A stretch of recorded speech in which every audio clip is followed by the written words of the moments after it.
দেখো আমরা কোথা দিয়ে যাচ্ছি, কোথায় যাচ্ছি। একটা সরু রাস্তা দিয়ে পাহাড়ের মাঝখান দিয়ে আমরা যাচ্ছি। মাঝখানে একটু একটু সরু সরু রাস্তা আর পাথর পাথর। তো কোথায় পা ফেলবো, একসঙ্গে দুজন দেখো আসা যাওয়া করা খুবই মুশকিল, এতটাই সরু, মানে একজনই যেতে পারবে। আর রাস্তাটা এত টেরা, এত টেরা, মানে রাস্তা তো নয়।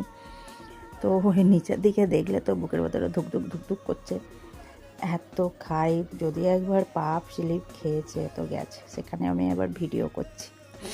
চলো, মজা তো আসছে।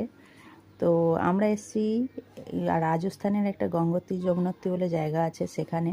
তো বলছে এই পাহাড়ের একটুখানি গেলে 5 মিনিট রাস্তা হাঁটলে নাকি একটা দেব সরোবর বলে একটা জায়গা আছে। তো সেটাই দেখার উদ্দেশ্যে আমরা চলেছি। তো এসে দেখলাম এখানে দেখো দেব সরোবর একটা শুকিয়ে গেছে অনেকটা, ওর পাশে বলছে অনেক বড় জায়গা ছিল, অনেক বড় নদী ছিল এখানে, দেব সরোবর বলে। তো যাই হোক, আমরা এখানে এলাম কিছুজন, ভালোই লাগলো। আর ভিডিওটা তোমাদের কেমন লাগলো বলো।